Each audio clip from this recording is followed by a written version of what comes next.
Welcome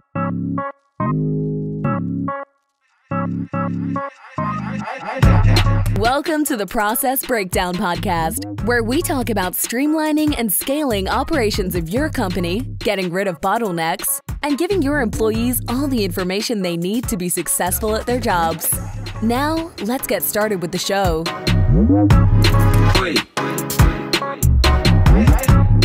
Dr. Jeremy Weiss here, host of the Process Breakdown Podcast, where we talk about streamlining and scaling operations of your company, getting rid of bottlenecks, and giving your staff everything they need to be successful at their job. Past guests include David Allen of Getting Things Done, Michael Gerber of The E-Myth, and many more.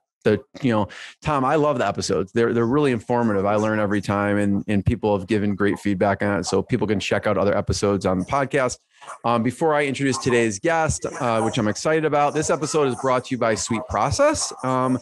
So Tom, this probably never has happened to you, but if you've had team members ask you the same questions over and over, and it may be the 10th time you spent explaining it, there actually is a better way. There is a solution.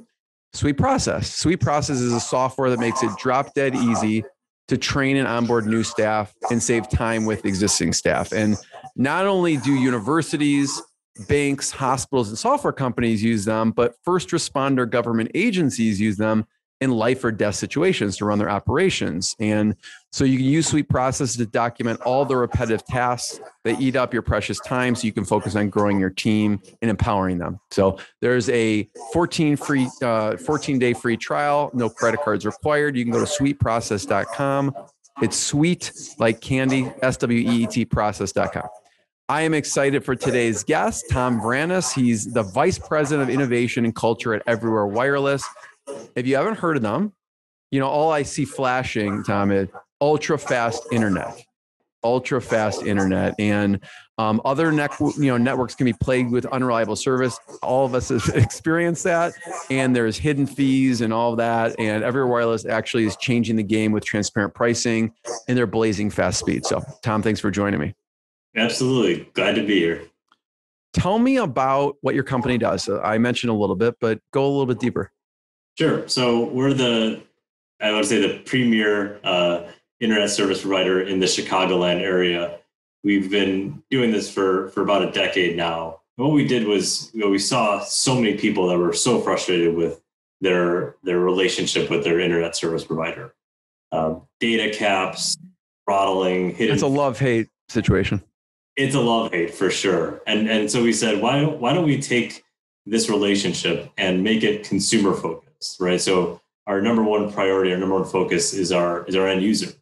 To see an internet service provider with 5 stars on Google and 5 stars on Yelp, it's pretty much unheard of, I think, nationally, not even in Chicago. So providing super fast, reliable service, incredible customer support to people in and around the Chicago metro area, residential, business, enterprise. Yeah. Who's ideal clients for you? Is it tend to be more businesses or both residential businesses? We got our start in residential. We're in a lot of the Class A buildings downtown, high rises. We started up doing a concerted effort on enterprise in the past year, and I've really seen that grow tremendously. But really, it's anyone who values and needs a good connection and a good relationship with their ISP. Yeah, I mean, you have some unique customers. Talk about that. Yeah, no, one of the early on wins that we got was the beaches, City of Chicago. They were looking for a provider that would allow not only for super fast internet, but also to help deal with events that would come to some of the beaches and some of the parks. That grew into some museums, some of the marquee museums in Chicago, which for someone growing up in Chicago to drive downtown, to be driving and look up and see our equipment on some of the iconic buildings across the city, it's super rewarding.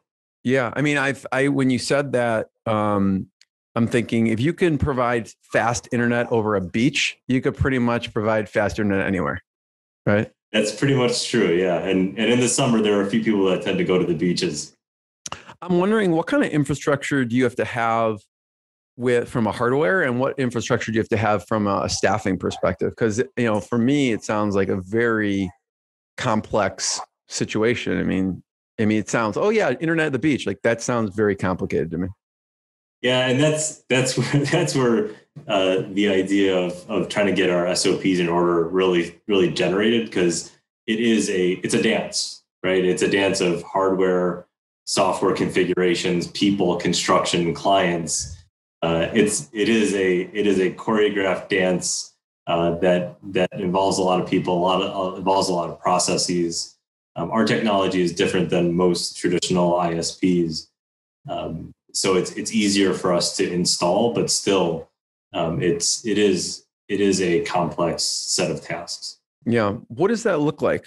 What kind of staff? Do the staff have to go out and like, are they installing a bunch of hardware? Because you said your stuff is on different buildings in all over. So they do some work to the outside of the building, typically on the roof. So the roof is kind of the entry point for most of our connections. And then depending on what the building is already wired, we have to do some pre-wiring in the building into the units if we need to. We do a whole bunch of upgrades of old building wiring. So it really just depends on is a totally unique case that sometimes it's as easy as putting a radio on top of the building and connecting it to existing infrastructure, and sometimes it's going deep and ripping out, wiring that's been there since the beginning of time. Depends on the building. Yeah. I want to break down and talk about your processes, because I know you're very process oriented, but I mentioned in the beginning, innovation and culture. So talk about some of the innovation. What's going on with Everywhere Wireless as far as innovation goes? So innovation, there's two sides of it. One is internal, right? So what do we do to make it easier for our employees to work at Everywhere Wireless? How do we get them to the highest value work that they're able to do, right? So getting rid of the manual, button pushing, lever pulling type of work, and allowing them to have the flexibility and creativity to do the work that they're really excited to do. So on the innovation side, that's workflows, automations, finding new platforms, integrating them into the systems, making systems talk. It's a really fun role when it comes to like seeing one thing happen, and that feeds 5, 6, 7 different systems. Everything kind of just works. I joke around, Tom. One of my friends just geeks out on automation.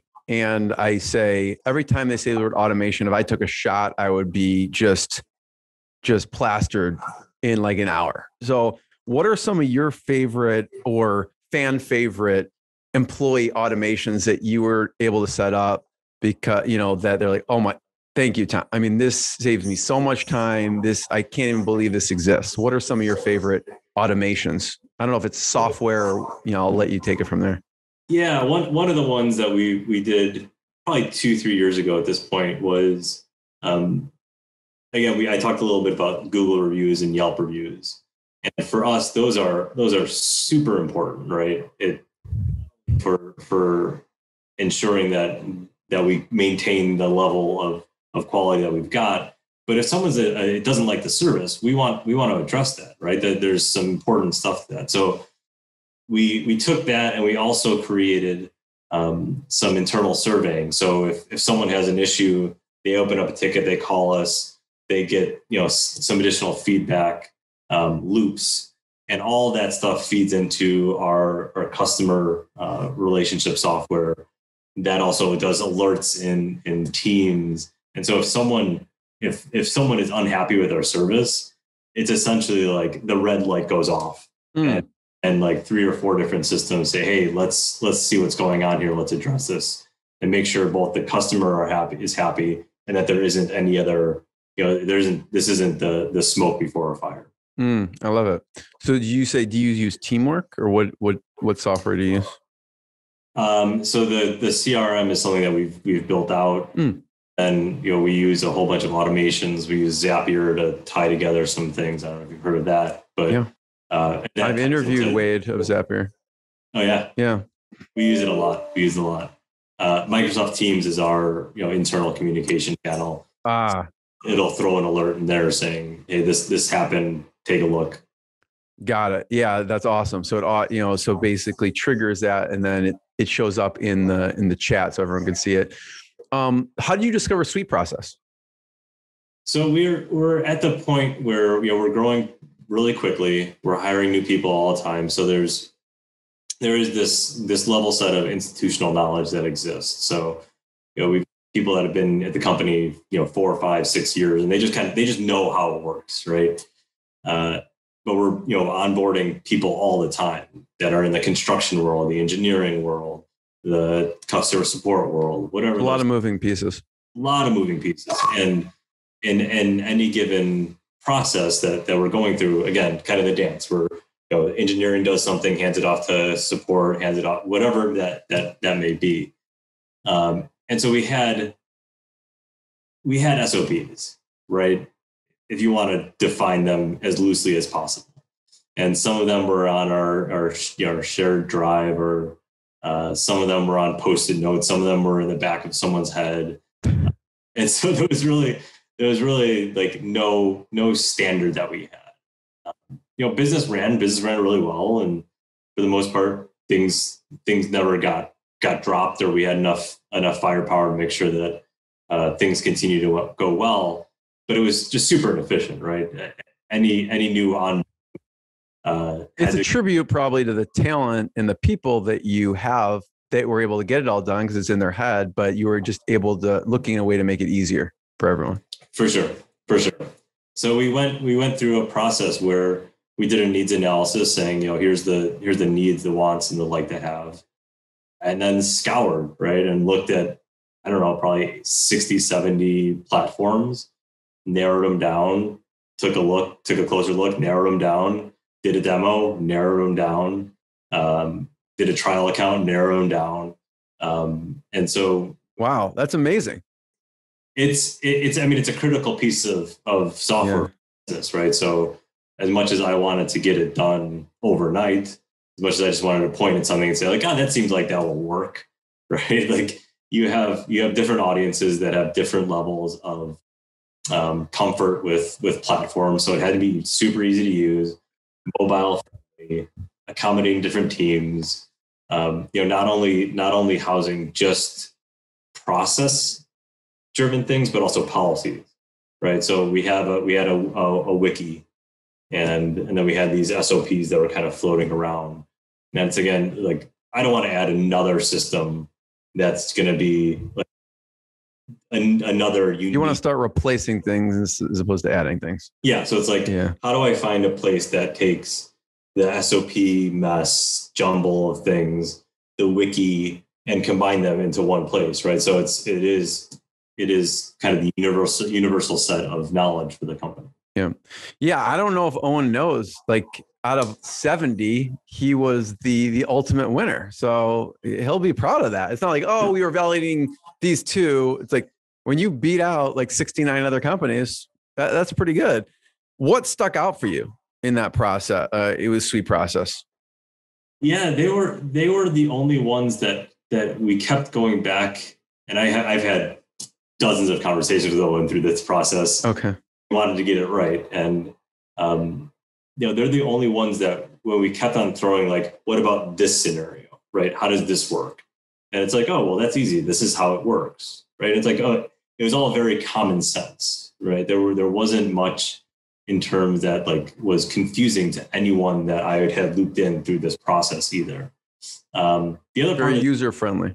Very user-friendly. And the attention to customer service. And again, like I've had a number of conversations throughout the process. Our evaluation was like a 3-month long thing that we kept going back and kept asking for another demo and kept asking for, and they obliged, right? And never really pressured us to say, we're not going to talk unless you pull the trigger. Because they understand, like, this is a critical piece of software. This is something that's going to last the lifetime of this company. You have to get that right. Tom, what was a breaking point? Because again, like the Post-it notes, that could have continued on for years. I mean, a lot of companies it does. What was a breaking point? You're like, we can't keep doing this. I found this Post-it note on my shoe. I mean, what was the breaking point for you? I don't think, I don't think that there was a single aha breaking point. I think it was really because in 2019, I think we hired 20 people. And so we had to look at all the systems from onboarding and recruiting to something like a knowledge management system. Yeah. We hit some pretty significant growth. We're continuing to hit that growth right now. And it just came to the point where like, you can't count on tapping on the guy's shoulder again and again and again. That's going to drive that guy crazy. Yeah, maybe the breaking point is like, it was almost just hiring. It just stressed the systems. So you're like, we can't do this at scale with what we have now. So we need a solution to do this at scale and onboard everyone at once. Because if you would have had one person that month, it'd be like, okay, we could handle this. But 20 people, it's like, we need to change the way we do things or we're going to go crazy, So I totally see that. What were some of the common questions you had in the beginning when you were first evaluating SweetProcess and everyone's kind of skeptical about bringing on a new solution, software solution? What were some of the common questions you had? The first one was ease of use, right? Like we tested a lot that were like really great if you have like a degree in organizational studies, and had dedicated people that were like just working on SOPs and just working on learning management. And for us, it has to be a tool that anyone could access. The idea is that anyone should be able to create, edit, suggest, because that's where the knowledge comes in, right? It's the frontline worker that says, hey, I've done this process a couple of times and it's written like this, but that's not actually how it's happening, or there's a better way. And so the ability for us to not require it being a top-down thing. Everyone needs to be able to use it to improve it. Yep. And then just the ease of creation. So again, like within a minute, anyone that logs into the system is able to do exactly what they're needing to do. So it really had like the exact feature set without any of like the bells and whistles that we found are just distracting, that we never use, that like on a demo is like, oh, this is great. Like, you should definitely check this out. And like in the moment, you're like, oh, I definitely need that. And then you step back and you're like, I definitely will never use that. Never use that. And it's going to, it's just going to complicate things. So it's like the exact perfect box for I know there's some softwares I've used. I feel like you literally need a PhD to run the software, and that can't happen if it's going to be utilized at its fullest. How do you actually use it? You mentioned for hiring. What else? What do you use the SweetProcess for? So every department is now in SweetProcess, and they've started to load in not only the policies. So the policy is how things are done, right? But also the procedure. So, you take a replicable action and you map it out. So we're talking about, accounting, looking at the payroll, right? What does that process look like? We've done it every 2 weeks for, 10 years. Everyone knows how to do it, but you list it out, you document it out. And that also allows both the user inputting it as well as people that are interacting with it to really think through those steps, right? Because a lot of times that just becomes rote. Like, I got to do payroll now, so I'm just going to go through the payroll. It's just in someone's head, right? And if someone's sick or someone has to go on vacation, and you need to be able to have that to have someone else do it potentially in the future. Yep. So it's allowed us to do that. It's allowed us to look at all of our. We've spent the past 6 months loading everything in, but also more than that, looking at that, right? Looking at and thinking, is this the best way? Is this the most efficient way? Is this the optimal way to do this? And then there's these really neat small feature adds that they have that are valuable, like sign off. So now, a new employee comes in, they know that they've got to take a look at these policies and sign off on them. Or for me, one of the kickers was, I looked at our wiki and it had articles that were 7 years old, 8 years old. That like the technology doesn't even exist. The hardware doesn't even exist. but it just kind of sat there because, well, why would someone change that? And so there's a feature where you could toggle on review, and you kind of set the duration. So every policy that we have is at least looked at once a year. So we'll ping you if it expires or whatever time frame you set. Correct. Yeah, and then there's some of the more used ones will set to a shorter time. Like this is something that we need to look at every 2 months just to make sure that it's efficient and it's working well.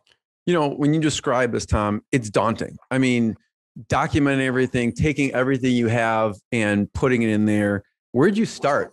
Right? Because you have these Post-its, you have, Wiki, you have probably living on someone in paper, all over the place. Where'd you start?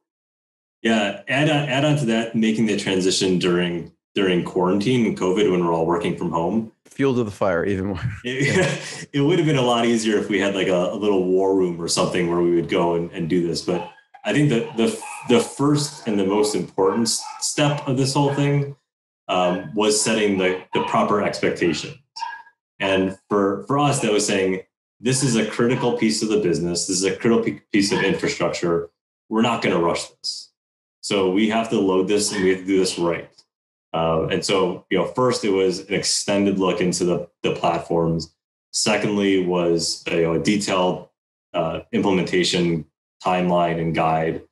Then creating a team, that was part of this whole process. That getting their buy-in made it a lot easier. This wasn't me sitting in a dark room doing this. Then you emerge from the cave, like, I figured it out, the software, and everyone's like, what are you talking about, Tom?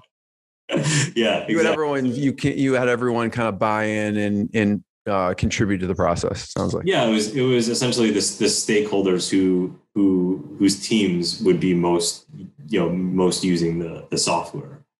And then from there, it was just kind of, week by week meeting, making sure we were making progress on it. And it took 3-6 months to do the whole thing. But again, we set that expectation at the beginning with our leadership team that, yes, I could do this tomorrow. Yes, I could do this in a dark room, but this is too important to rush. Yeah. No, I appreciate you sharing kind of the step-by-step on how you accomplished it, because it's like you have to just do it one step at a time or just way too overwhelming. How has it changed your typical day? So for me, I'm not utilizing it on an hourly basis, right? There are definitely times where I need to go and refresh myself on what exactly is the details on this policy. But the nice thing is that it also gives me, as kind of a leader, as leadership or management, I could see the progress that a team's having through a complex process. It allows that transparency to say, okay, we know that this is in process. Where is it really? Like, is it getting stuck somewhere? Is it getting missed somewhere? But the teams that we have that are using it on a daily basis, the network engineers, the engineers, the support team that they're on the phone daily with customers. It just gives them a single spot to be able to get all the information they need without trying to look through documents and binders and all of the mess that it was. It just makes that customer experience significantly better, which is our entire goal of the company. Nice. Tom, I have one last question before I ask it. I want to point people towards more episodes of the podcast. Check out SweetProcess. Also check out your website, Everywhere Wireless. I have ewfiber.com. Are there any other places online that people should check out out Everywhere Wireless? That'll get you in there, but take a look at ewfiber.com, everywherewireless.com, same thing. But take a look at the Google reviews, the Yelp reviews. That's what we point to and say we can't control that. That is the public saying, good, bad, or ugly, how we're doing. This is not my last question, but I'm just curious. Do you get demand from outside of Chicago for people want you, and how do you navigate that? We do get some demand outside of Chicago. We navigate it by saying we're focused, right? We are we are supremely focused on Chicagoland area. I mean, now we're as far west as Naperville, north to the northern suburbs, south to South Shore. So we're growing in Chicago, but we're still very focused on this market, right? We've seen other competitors go to another city, go to 2 other cities, have this growth plan. And the minute they do it, they lose that focus. They lose sight of that market. And for us, maybe we'll venture out someday. Yeah. 3 months, 6 months, a year, 5 years, 10 years. I don't know what that timeline looks. No, it's great. It's like you have that core and you just kind of build that big infrastructure out until, who knows? I mean, it could reach the coast some days, right?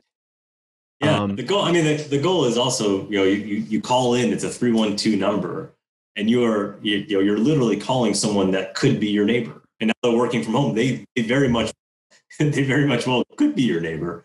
And it's nice that we understand Chicago, right? Like if there's a snowstorm or a rainstorm, we know it, and we can tell people, hey, the tech may be running 5 minutes late because we're all dealing with the same weather that you're seeing right now. Yeah. Last question, Tom, and thank you for sharing all this knowledge. It's really helpful. If someone's listening to this, what's the next step they should take to streamline their operations? Obviously, you've taken this like tremendous, burden and like smashed it into this software now that you can use. What should someone listening take as the next step to streamline? I think the most important part is understanding like really what are the true pain points, right? And a lot of times managers and leaders have a different view of what those pain points are than actually doing the heavy lifting, right? So instead of me saying, I think the priority should be this, this, and this, it's really listening to what 80% of the company is saying. This is where I'm struggling. This is where I'm losing that customer experience. This is where I get frustrated about, and then identify those areas. And for us, every company is going to have 3, 4, 5 areas where you can make some significant incremental growth by addressing it. And so for us, this was a huge one because it impacts the customer. Customers are getting better service, more reliable responses to things, and our internal team is super happy because they know what the process is, they know the rules of the game, they know what the policies are, and so it's one of those that when we looked at all the issues that we could address and how to make our company better or the customer service experience better, getting SweetProcess in place, getting it working, getting everyone loaded in and bought in, rose to the top is one of the most important challenges to overcome. Tom, thank you. If anyone's serious about getting ultra-fast internet and you're in Illinois, check out Everywhere Wireless and maybe someday in a city near you. Thanks again, Tom. Thanks, Jeremy. Thanks for listening to the Process Breakdown Podcast. Before you go, quick question. Do you want a tool that makes it easy to document processes, procedures, and/or policies for your company so that your employees have all the information they need to be successful at their job? If yes, sign up for a free 14-day trial of SweetProcess. No credit card is required to sign up. Go to sweetprocess.com, sweet like candy, and process like process.com. Go now to sweetprocess.com and sign up for your risk-free 14-day trial. Hi, this is Owen, the CEO and co-founder here at SweetProcess. If you've enjoyed listening to this podcast interview, actually, you know what I want you to do? Go ahead and leave us a 5-star review on iTunes. That way we get more people aware of the good stuff that you get here on this podcast. Again, go on to iTunes and leave us a 5-star review. Looking forward to reading your review. Have a good day.